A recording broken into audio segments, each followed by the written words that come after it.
Hi everyone and welcome to my new video. Today we are going to set up my second bullet journal of 2022 in this beautiful notebook therapy journal, which is from the Vintage Rose collection. It has a brown linen cover, 2 bookmarks and 160 GSM paper, which I really prefer because it doesn't have any ghosting or bleeding. I also have a 10% discount code for notebook therapy and some other brands as well, which you can find in the description box. Those are affiliate codes, which means that I will receive a small commission if you use them. Before we are getting started, I'm quickly showing you this stamp set from the Vintage Rose collection, and the lid was actually perfect for keeping my journal steady during this setup. By the way, this video is not sponsored, but some items like this notebook and this stamp set have been gifted to me. Anyway, I started off by making my key page. Having different symbols for tasks and events, for example, is very useful because I can quickly tell them apart when I'm looking at my bullet journal. I like to use a little box for my tasks, which I will mark with a little V letter when it's completed. I actually already remember the keys that I'm using because I've been using the same ones for the last 5 years, but what I can't remember is the color code for my future log, and that's the reason why I always set up this page. I also decided to write the Tombow colors that I'm using next to the color code so I don't accidentally use the wrong ones. Next we are going to set up my grid spacing guide. I cut out a page for my current bullet journal for this, but you could use a leftover paper from cutting out dot stores, for example. I've realized that I don't actually really use my grid spacing guide anymore, as I always end up counting the dots anyway. I was watching Tracy Tyler Revell's bullet journal setup video where she used a grid spacing bookmark, and I decided to try out that as well, as it seemed very useful. I will leave a link to her video in the description box as well if you want to check it out. The way this bookmark works is that I have the vertical dot spacing on one side and horizontal spacing on the other. I also have a little flap where I have written the color code of the different layouts I like to use in my bullet journal the most often. When I was sketching out this grid guide, I flipped through my current bullet journal and transferred the most used layouts and the spacing in this bookmark. That way I don't have to check my previous journal when I'm making new weekly spreads in this journal, for example. I will show you a little demonstration how I use this bookmark later in this video. Anyway, after I drew the grid spacing, I marked down the amount of dots in case I have to sometimes count them. Then I moved on to making the horizontal grid spacing. I marked down the dot spacing for thirds with and without spacing, and also the spacing of some dot store layouts which I like to use. As you can see, the top of the paper looks a little bit like a ruler, and I will actually use this grid spacing guide like a ruler.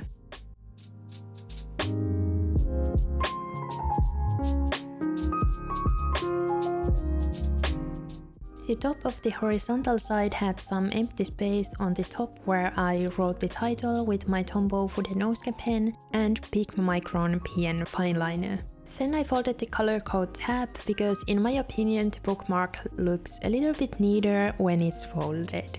Finally, I decorated the bookmark with a grid washi tape, which is from the washi tape shop.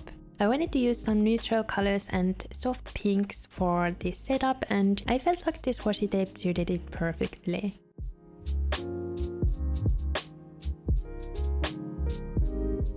I'm soon going to make a pocket for the bookmark, and because of that I have to cut the grid guide a little bit shorter so it fits nicely inside my journal. I also rounded the corners again, and I actually just bought this corner cutter, which has been super useful. One tip that someone gave me is to use it upside down so you can see better where it's going to cut, and I definitely recommend trying that out if you find that the corner cutter doesn't cut right. For the pocket I used some scrapbook paper which I folded. You can also store the bookmark in the back pocket of your journal, but I really wanted to have it in the front as I like making these small pockets. I think the pocket turned out a little bit too small though, so I would recommend making it a little bit tighter or larger so the bookmark doesn't slide out. After the pocket was ready, I made sure that the grid guide would fit inside of my journal, and I had to place the pocket a little bit lower on the page. Finally, I decorated the pocket with this beautiful washi tape from the washi tape shop, which is actually designed by Anna from Journal Away. Here you can see a little demonstration of how I'm going to use this grid guide. On the top I had the correct spacing for different colors, and you can use this bookmark like a ruler, which means that you don't have to count the dot spacing anymore. I feel like this is a bit complicated to explain, but hope you got the idea. Lastly, I added this double border to my key page to finish it off. It looks a little bit too simple, but we will come back to it later when I have finished the rest of the spreads. Because I've been having some pain on my wrist, I tried to avoid writing as much as possible and made these calendar stickers for my future log. I wanted to make sure that my markers don't smudge on the paper, so I tested them in the corner before I attached these calendars to my journal. Using these stickers made the process a lot quicker, and I think they look nice as well.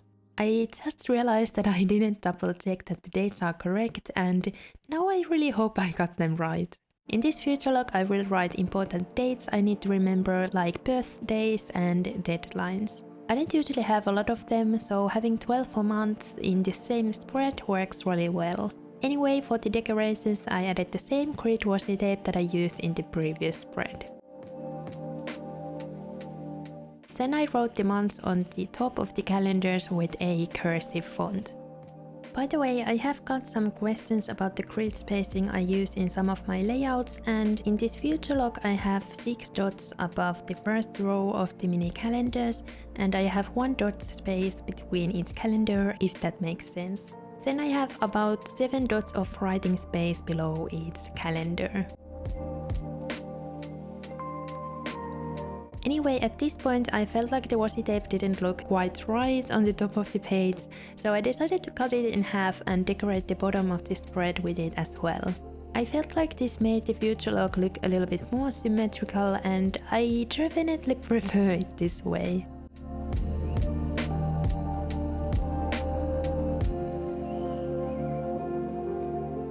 Now that the future log is ready, we can move on to the next spread, which is my plant tracker.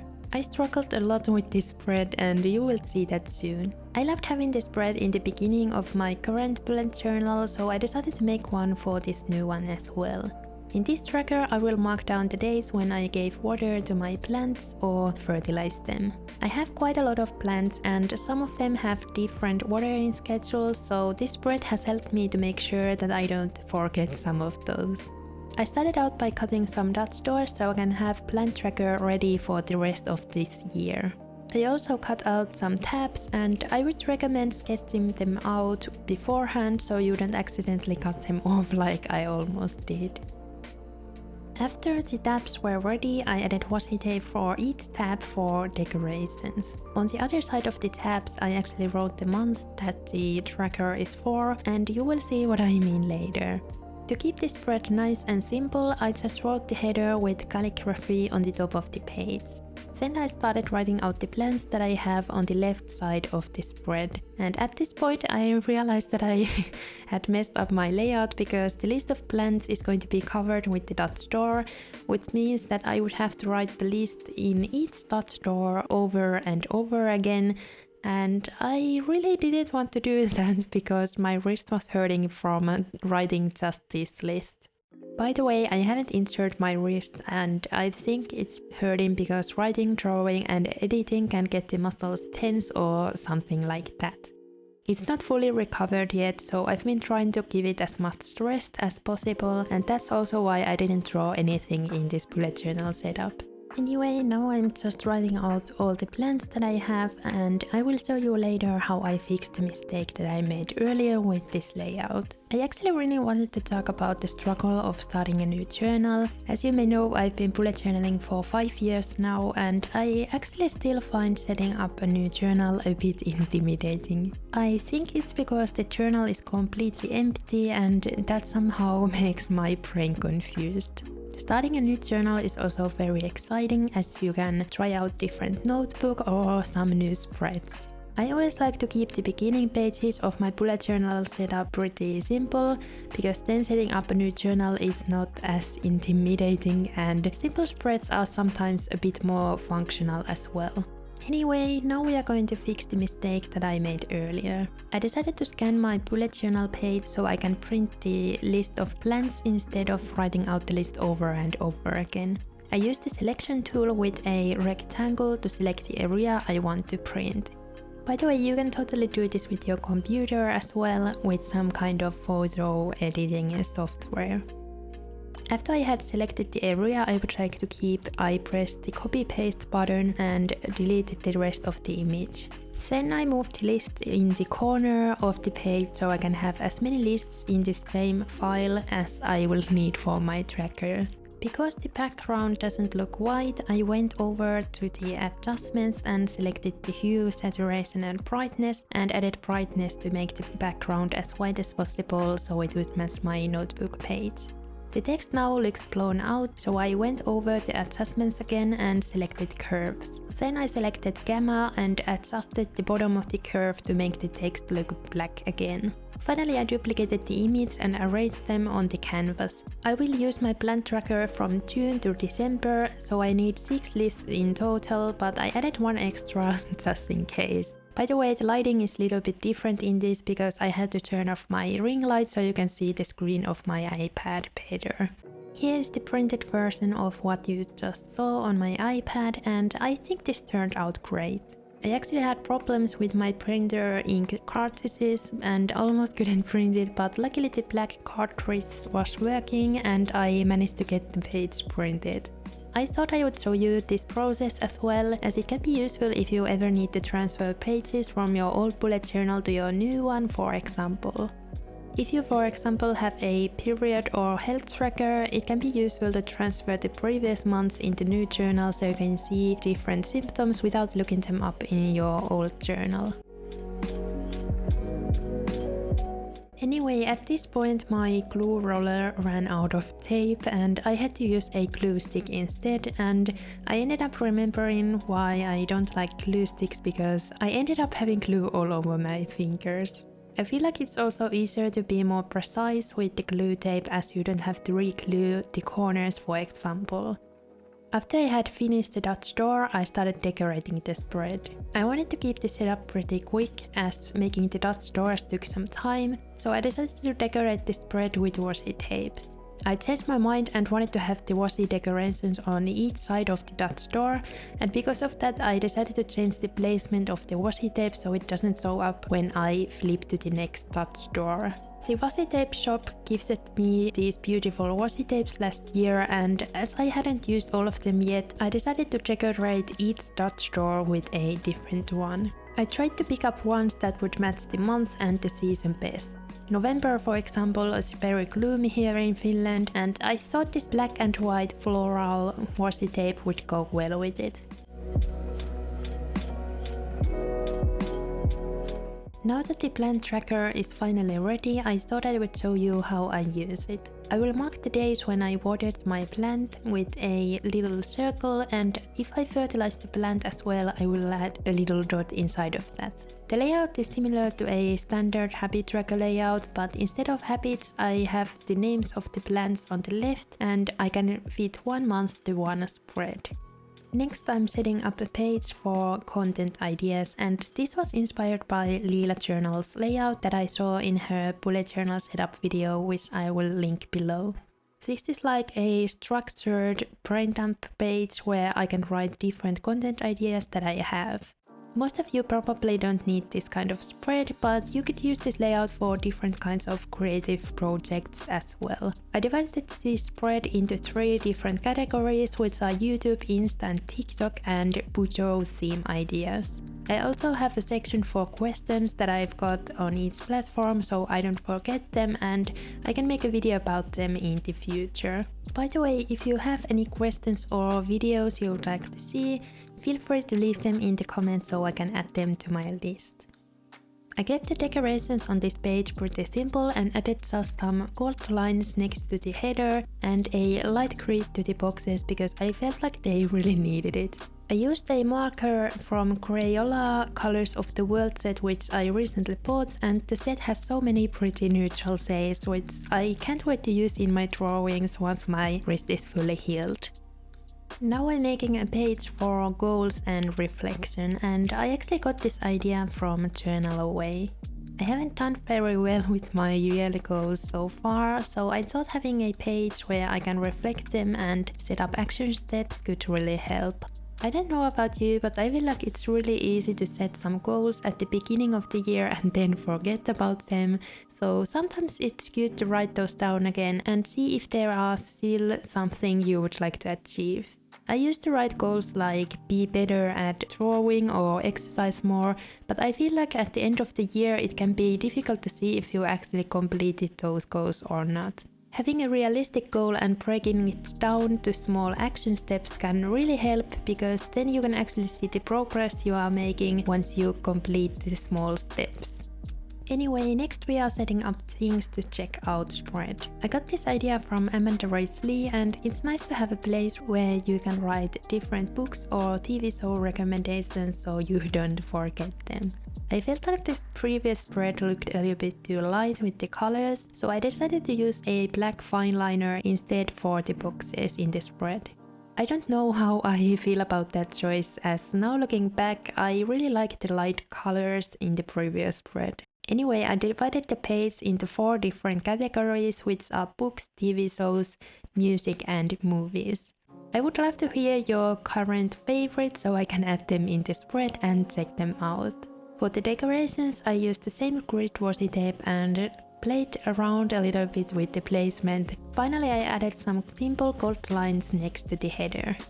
On the page on the right, I will write books, movies and TV shows that I have actually checked out or enjoyed. I again used a black fine liner for the boxes, and this is a Pigma micron PN fine liner which has a plastic nib so it doesn't fray as quickly. I divided the boxes into different categories so I can rate the books, movies and TV shows. Previously I've used rating only for the books, but I thought it would be fun to rate the movies and TV shows as well. I feel like I've been only watching reality TV this year, and my favorite shows have probably been Love is Blind and The Circle. I've watched all the seasons from the Love is Blind, but I still have to finish the Japan one. Anyway, I added a little section for thoughts on the TV show list so I can write how I felt about the series. There isn't a lot of writing space, but maybe one word or sentence is enough. Oh, and by the way, at this point my gold jelly roll ran out of ink, but luckily there was enough to finish the spread.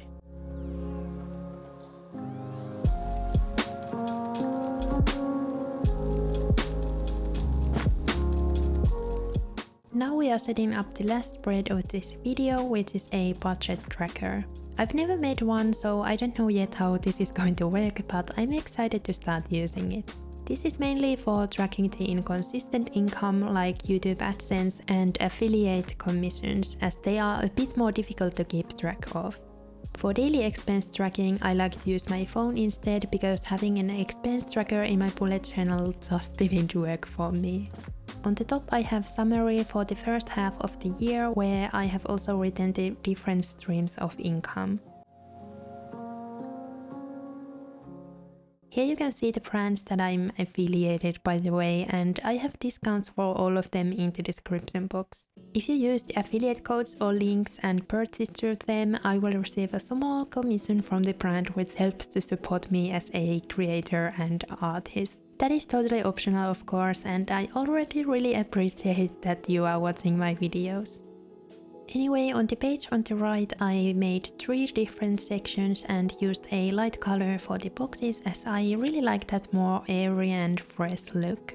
On the top I have a wish list where I can write things I would like to buy and also the price of them, which helps me to be a bit more mindful about the things that I actually need to buy. I also have a little section for gifted items so I can keep track of those, and on the bottom I can track things that I've ordered online. Sometimes packages can get lost, and this hopefully helps to notice that on time. I again used washi tape for decorations and chose this rose one as I thought it would tie the setup together. I was a bit unsure what I should do on the page on the left, as I felt like having the washi tape just on the right side looked a little bit weird.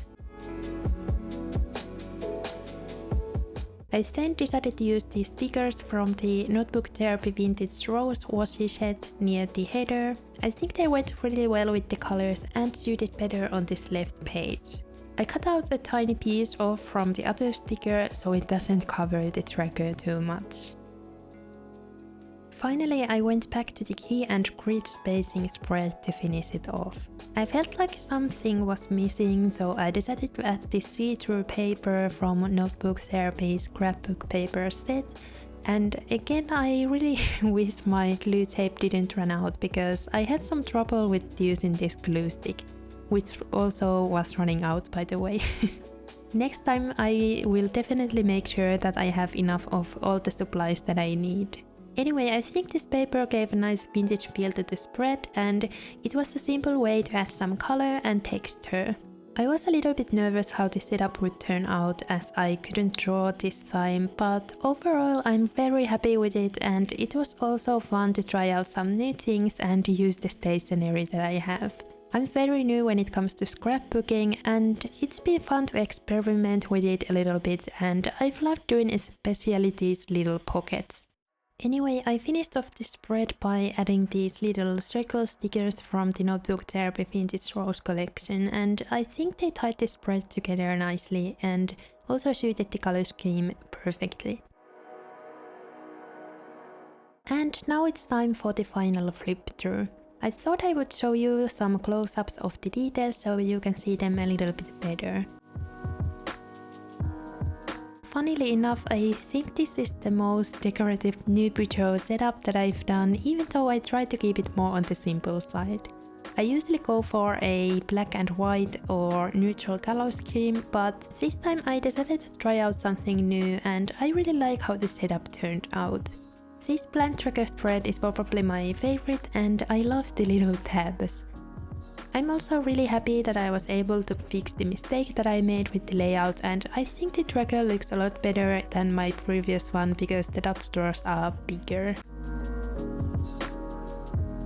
I hope you found some new ideas or inspiration from this video, and I would love to hear what you think about this setup.